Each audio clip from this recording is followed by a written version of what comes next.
doing covers and everything back in Australia and writing songs, but really just for ourselves and everything. And then we met this producer manager guy who said, come over to America. And like, so fresh out of school, we just jumped on the boat and came over. He paired us up with this team called The Matrix. And the first album that we worked on was Avril Lavigne's Let Go album, which was insane because, you know, we rolled off the plane, and 2 days later we're in the studio engineering the drums for Complicated, right? And so 6 months later, you know, this massive album comes out and we're like, man, that was super easy, you know? All we have to do is like work with an artist, finish the album, and then it becomes a massive smash hit. And nothing too multi-platinum sales. No, nothing. It was super easy. And then, yeah, I mean, even with you and with The Matrix, we got to work on all sorts of crazy artists. We were just talking about Nick Lachey, Ricky Martin, Enrique Iglesias, Britney Spears, Jason Mraz, all sorts of crazy artists. Vanessa Hudgens? Vanessa Hudgens, So Cheetah Girls, crazy. So you guys have brought this kind of this production and songwriting and knowledge into what is now a live band, and it's kind of interesting because it's the opposite direction that everyone else seems to go. And with Kingdom that we just heard, amazing track, I love it, and the lyrics really kind of make me think about, family and or community. Is that what drew you guys back into live music and a band? Was instead of being part of the overall music machine in Los Angeles to make your own family within that? Kingdom, I guess we want to talk about what it was written about. It was really just a song about LA, about Los Angeles, and everyone moving here with a dream and a passion and a desire to make it, and going through the struggle we all do. So, and also it was kind of fueled by us going to a lot of soccer games and going to LAFC games, and just kind of the camaraderie and the 3252 and seeing all the people come together. And this week was the first day back where they had full capacity again, so it kind of feels like the old times where everyone is together and hugging and jumping around. So that that song was just written about community, written about the city. Interesting. It's fun. That might be the first, community song written about Los Angeles, because everyone usually complains about it being such a diaspora. But so that's interesting that you came here and you guys, found that community of creatives, and then that further kind of coalesced into this particular band. Yeah, I really just wanted to work with these guys because, like you said, they're great producers. They worked with a ton of awesome people, and Tim had been drumming on some stuff. And, Tim wasn't our original drummer, but he drummed on a bunch of early All Good Things stuff because I wasn't even the original singer. We had a bunch of singers. It was just a fun studio project, and, it was nothing more than us coming over here and bashing out songs in the studio and having fun. And, we never expected it to turn into this, but we're stoked at it. Now it's a fun studio project with a Billboard Top 10 and an upcoming major tour. Yeah, man, exactly. Nice work. We're stoked. Well, we're going to keep talking, and I want to talk about creative process, and I want to talk about all kinds of the amazing things you guys have been able to achieve, and the cinematic sound that's just really otherworldly and really upping your game in the live. But I think it's time to hear some more music. But it's so exciting to see what you guys have been able to accomplish. And so can't wait to hear this next song. And here we go. All Good Things.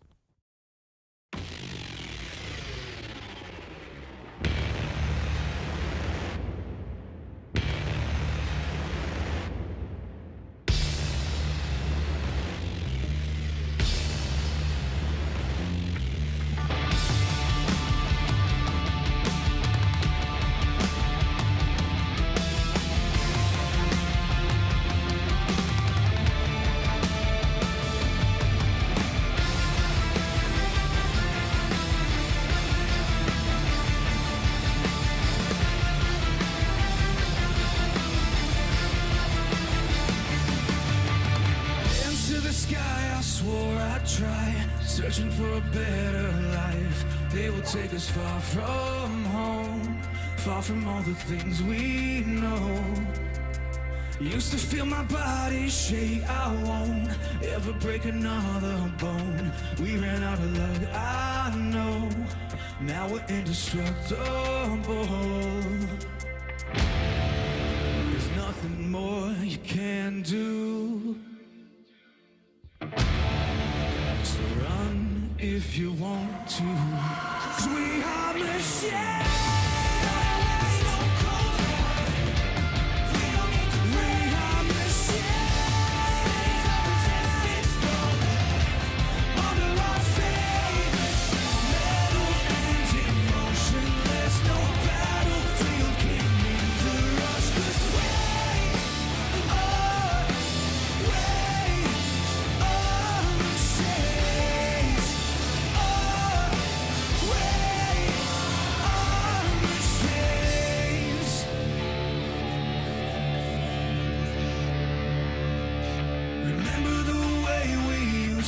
Before we were made from steel, we will take the field again, an army of 1,000 men. It's time to rise up, we're breaking through.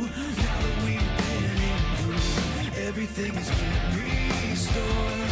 I'm ready for the art of war. There's nothing more you can do.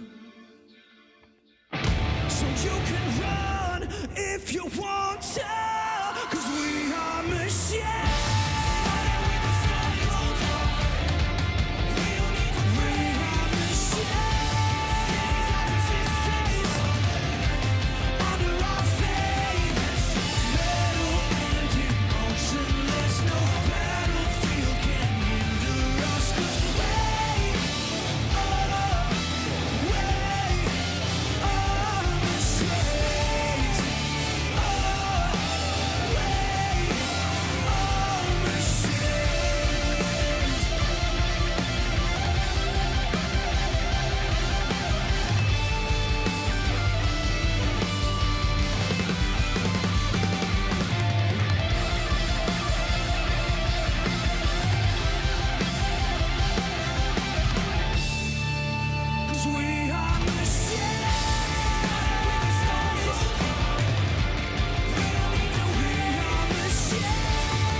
It's got such a cinematic sound. That's one of the things that strikes me about your band, and you know, I know that there's an in-depth answer to this, but there's a cinematic sound, a produced sound, mixed with, you know, kind of a rawness, and which is really amazing. How did that aesthetic come about with you guys? How did you kind of arrive at this kind of future past? I think it was such a different process to what we had before, because when we were writing pop songs, etc., we would generally sit down with an acoustic guitar, say, come up with the melody, come up with the chorus, the lyric. We have done that, but with most of this stuff, we really started with a texture first. Interesting. That's kind of like Eastern music. You play the tambour, and then they evolve it on top of that. It's so easy to write dramatic stuff over that because it just has such a vibe, right? Yeah, but what's, you know, we're always in music where there's this battle between the intentional, the written, the completely choreographed, which is great, and you can make it sound, you know, amazing and very produced, but then how do you keep the spark? And so it seems like you guys really paid attention to keeping that spark within all of this, you know, within all the production that you use. Yeah, and I think finding that spark too is a lot of times just us sitting in the back couch, just kind of like, I mean, we spent hours on end in the studio kind of working on ideas, and you know, it might just be an earworm that jumps out like a keyboard part or like a, you know, percussive thing or a loop or whatever it is, but a lot of times we'll just be working on lyrics the whole time, and then we'll hear Andrew playing around on the keyboard or whatever, and something jumps out, and we're like, dude, we're like, lay that down, record it before you forget it. There's so many songs that start that way with, like you said, a texture. And speaking of lyrics, how do the lyrics fit into the process? And are there any kind of overall themes that you guys try and shoot at, or that would keep raising their head? Well, as Andrew said, we started out writing, the three of us, just for licensing and television. So it was like sports games, superhero movies, supernatural kind of TV shows and stuff. So lyrically, we were trying to come up with concepts that kind of covered a lot of ideas, but could connect with a visual. So, a lot of the time we'd have a TV on in the corner of our studio, and we just put like either sports games or like a horror movie or a superhero movie or whatever, and try and kind of get it inspired. And it started out, we kind of went through trying to exhaust every single one of those epic superhero-y kind of concepts, and we pretty quickly exhausted all of those themes and words and everything. But we started kind of thinking about the deeper meaning of what those things, and started kind of getting into this underlying theme that kept popping up all the time in all the songs we're writing, of like the rise of the underdog, and like the not expected winner to suddenly win, or the person who's so far down that you don't think they're going to get back up again, that they're the ones that get up again. And it's funny because that kind of came, I think all three of us naturally wrote like that. That's kind of our personalities. But once we started making the music and we started getting feedback from fans, they were really gravitating towards that, because, nobody's a superhero. Nobody's the winning quarterback or whatever. It's like we're all just like average, normal people just trying to get by in life. And to have a song that it is a victory song for you when you're just an average Joe, that's what people gravitated towards. They wanted to have something that helped them get up in the morning, or something that helped them get through something bad in their lives. And so that underlying theme just kept coming up and up. And so we just went with it, and that's felt the most honest to us. And so. Well, I mean, that's very powerful, and the music is either the last bastion, the first bastion, but for a lot of us, it gets us through those times.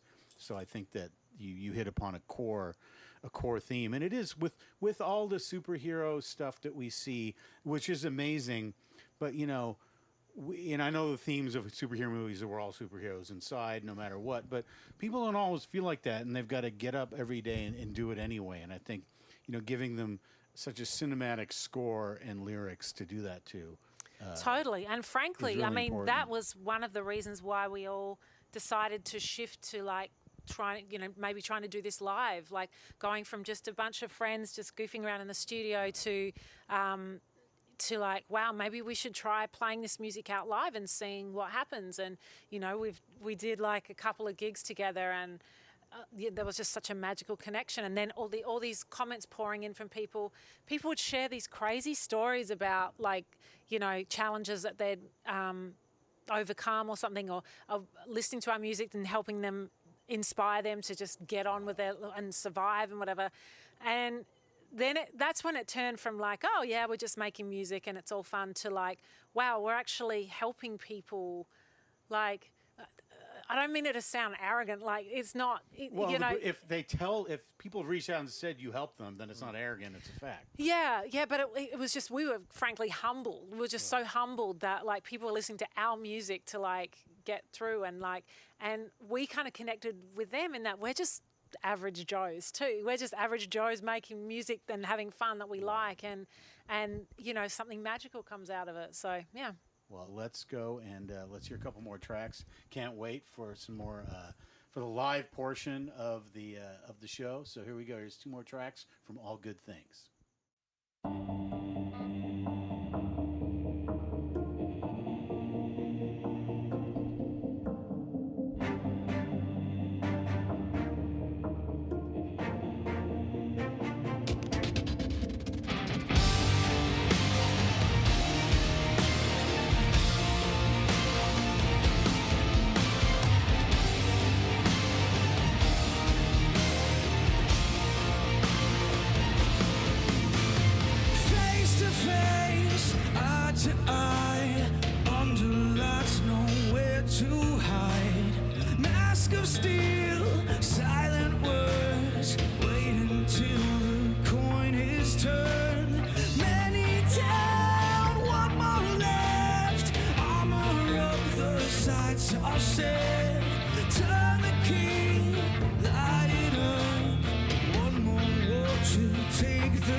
somebody's flag, breaking somebody's head, starting something like you think he's a man. You know we can't stand by, let you do what you want.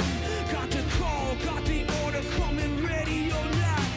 Whatever the threat, man-made, supernatural, extraterrestrial, home or international. We won't discriminate, whatever your name. No, we won't hesitate. We'll bring it like a hurricane.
some amazing rock music. That was fantastic. It really kind of scratches an itch to hear a big sound again.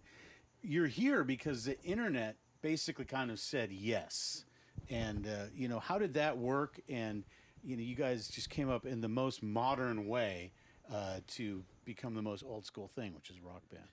We wanted to be on stage, but it never expected this project to kind of hit the road. But, you know, we didn't even want to take a photo shoot. Really, we found like stock imagery of like some gas mask photos that was our first, you know, photos we put online. And, you know, that alone. We'll call them avatars. Yeah, so there you go. exactly. So now we're back. You know, but we were in this kind of moment where we didn't want to show our faces and we didn't want to really be a masked band. We just never expected to be a band. So there was always this kind of, you know, mystery behind the band, and I think a lot of these people that were hearing the songs online were kind of like gravitating to that mystery and taking it and running with it, and they were uploading like animated music videos with, like, you know, anime music videos, game music videos with, you know, crazy footage of their favorite movies or video games they're playing, or there's like Nightcore where they take our music and upload it like 25% faster speed, so it's like the Chipmunks rocking out, you know, it's just weird things, and all these videos had, you know, millions and millions of views. And you know, one day Liz and I were just, you know, I think we were together just on a laptop. We're like, dude, let's see how many views we have on Spotify. And you know, Fight, which you just heard, and Get Up were we call them the twins, like two of our earliest successful songs have always been kind of tied with plays. And, you know, they took off on YouTube, and Spotify had a few million. And really, it just kind of, we looked at what these fans of ours were uploading and the imagery they liked and the themes and the concepts, and it really, you know, inspired a lot of cool post-apocalyptic kind of theme stuff. And we've kind of, with this new album, found really killer artists to kind of like take a lot of these concepts and bring them to life and kind of build this city that we've done, which no one's seen the artwork for the cover, but we've got a lot of really cool artwork with pretty much every song on the album that'll eventually come out. And I think a lot of our fans that originally were into that, you know, gas mask, post-apocalyptic kind of craziness will really enjoy what we have coming up. This was a real two-way conversation between you guys and the fans. Yeah, it's definitely a two-way thing, and it's kind of remained that way too. We've got a, you know, a Discord community that we've always kind of really been tight with, and you know, like Liz said, going back to all the messages we've got, just people saying like, hey, keep going and keep writing music, and like, we want to see you live, and, you know, your music's helped me get through these, you know, crazy struggles and these stories we've heard of, like, you know, people almost committing suicide, just crazy. You know, one story is enough to be like, well, dude, we got to keep going, you know. So it's just kind of been the fuel that's kind of pushed the band and made us, you know, write this upcoming record that we worked really hard on. And yeah, really the whole new record is just a giant collection of motivational rock music that's going to hopefully, you know, it really should have come out a year ago to help people through 2020, but, you know, hopefully it'll still be as impactful. It's going to help people, you know, wake up into this kind of this new, you know, a little bit more free era, free from, you know, all the COVID restrictions. So you released the music, or at least you were okay with people taking it and using it, and you weren't as much concerned about rights as people enjoying it initially. Is that how that I mean, worked? it started more like we had no intention of even releasing the original All Good Things songs as an album or anything, and we threw them up on Spotify just because, you know, people seemed to, you know, it started popping up on YouTube. And I just want to say, I didn't even know that we had a band name when I started recording this stuff. So. It's all good things. Yeah. It's got a cool logo. Yeah. Well, we didn't like, and we had to come up with a band name because people were kind of reaching out to us and asking us who is the band and everything. So, you know, the music kind of got out. People would see it on TV, you know, on movies or whatever. And they started like putting it, like making these AMVs and GMVs, like anime music videos and gaming music videos. And that's how we found out that people were using our stuff. And, you know, it wasn't like we were like, oh, we don't want people to make music videos because we're a band and we want to make money from, you know, we're protecting our rights. We didn't have any of that because we weren't really a band. So we were just watching all of these thousands of kids make their own creative content using our music, you know, being creative, making montages from all these games, and even sending us art or taking photos of themselves in like crazy apocalyptic like get-ups and everything. So they were creating like content which was kind of making was propelling our music forward. I mean, there was a Jenny Nee 20. She's got a YouTube channel, and she, you know, her branding is like epic rock, and she just collects a bunch of epic rock from all over the place, and just posts on her YouTube channel with some kind of anime picture or epic kind of apocalyptic picture, whatever. And she's just really hit an audience, and it blew up. And a lot of our music is that's where it blew up, on this particular channel. Just people sourcing out the epic rock, the music that they're seeing in these TV shows and everything, and going, where can I find this? And, you know, we weren't releasing it as an album. We weren't a band. So, yeah. And going back to your original question about how the actual music got out there, we were more into licensing. So we placed the songs into part of a licensing catalog, which allows people to use it. The process is a lot easier, a lot cheaper. And basically anybody, if they have an internet, if they've got a YouTube channel, they can pay a lower fee to use it, exploit it, if they TV shows, whatever it may be. And we found that the advantage of that is people find great stuff. Often when things are tied to a traditional record label publishing company, there's a lot of hoops you need to jump through to actually use a piece of music. Whereas we saw that was, you know, we'd see little things out there, and the market would react, and kids would want to use it in their videos, and we were like, wow, we need to get this stuff out there, and that'll help us build the our own market, you know. And that's the whole reverse engineering. We kind of started in film and television. That's where a lot of artists want to get their music. Yeah.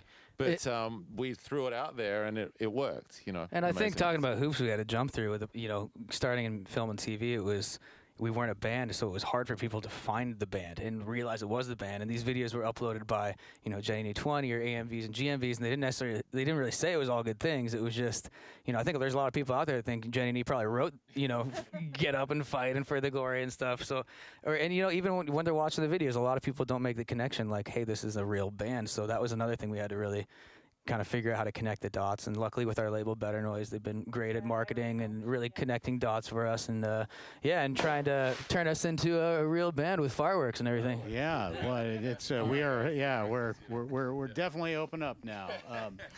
Well, I mean, so that brings us to the point of, so you guys are signed now, and congratulations, and you have a top 5 Billboard hit on mainstream rock. Is that the chart? So congratulations on that. Thank you. And then you guys are going on tour. So just lay out kind of, you know, 30 seconds what's coming up for you guys that we can pay attention to. When's the next release? 30 seconds. Here we go. All right. 35. Our album on Better Noise Records is finally coming out in late August, which we've been waiting forever for. We're hitting the road with POD, From Ashes to New, and Sleep Signals. On our first day is going to be in Denver on August 15th at the Gothic Theater, and we'll be on the road for about 7 weeks. Back for like 3, and then a whole nother tour we haven't announced yet.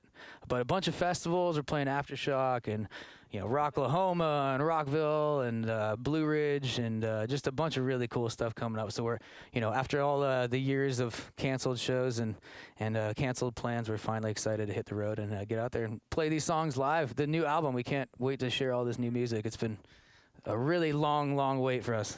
Well, I mean, I, for one, can't wait to see you guys in multiple locations, and I'm sure, you know, a lot of big music fans are going to be really eager to catch you at those shows too, and it's so exciting.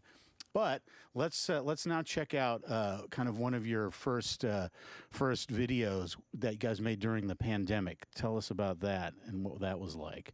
Yeah, we had to shoot For the Glory with our friends in Hollywood Undead, Johnny 3 Tears and Charlie Scene. We had to shoot it in the pandemic, so we were basically forced to do a green screen video after a few different treatments and ideas for what it could be. But yeah, man, it ended up being a lot of fun. It's not our newest song. It's actually, you know, been out for a few years now, but the label wanted to, you know, it's our monster song. Isn't that's the curse? Is like, you know, you're on stage and everyone wants to hear your song that for you is not the latest piece of creative. Yeah, For the Glory is going to be on every album we ever put out, or, here, like ever. So just we'll have like a remix on every album. Well, here we go. One more time, For the Glory.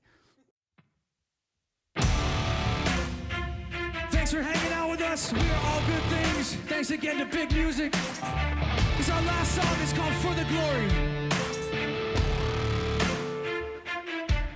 Better back down.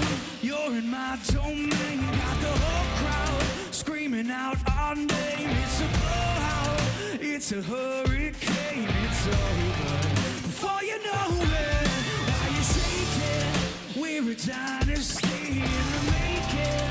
We're the royalty. Now we're breaking down the enemy. Move on through the soldiers. Take a swing, I can take a hit. If we die, it's fine. We live for this. It's all for this. We're gonna stand on top with our hands in the sky. Gonna raise our cup to the stadium lights for the glory, for the glory. We celebrate with the city tonight. We're the hometown cheer, it's the ultimate high for the glory. We do it for the glory.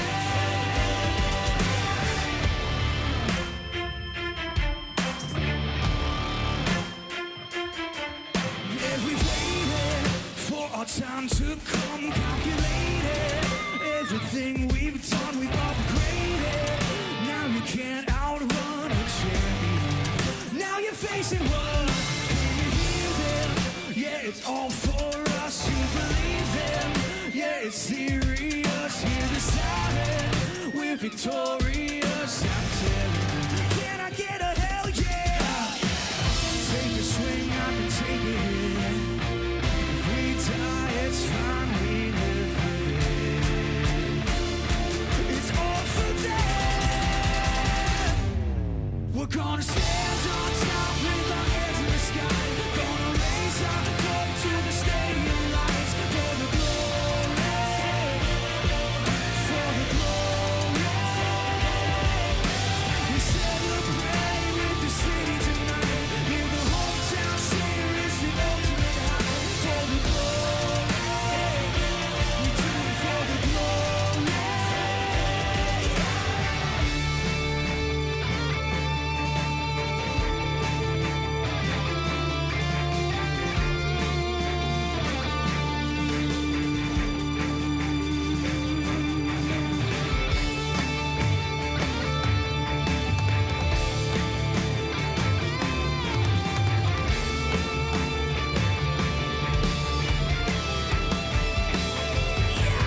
You're the chaser, I'm the eraser. I ruin your record, I'll back it up, break you. I cut like a razor, so crown the trophy and grave. I wanna get it, wait till I win it. God, I'm so glad to be in it. Can't wait to see that we did it. This is my life and I live it. Ready to give it my all when you fall back. Taking advantage of all that. Gamers will never just so bad. Keep trying to your team scratch. Time to assess the damages. I know that you're gonna handle this. It takes a man to stand up to the king. Unfortunately, you were bad at that.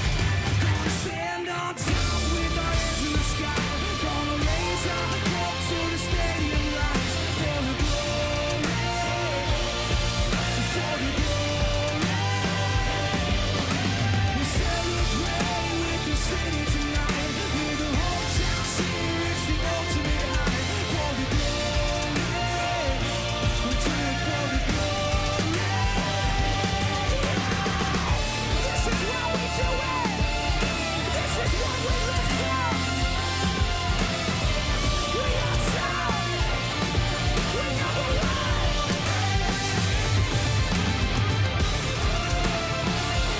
Hands to the sky. You're gonna know about it. You're gonna know about it.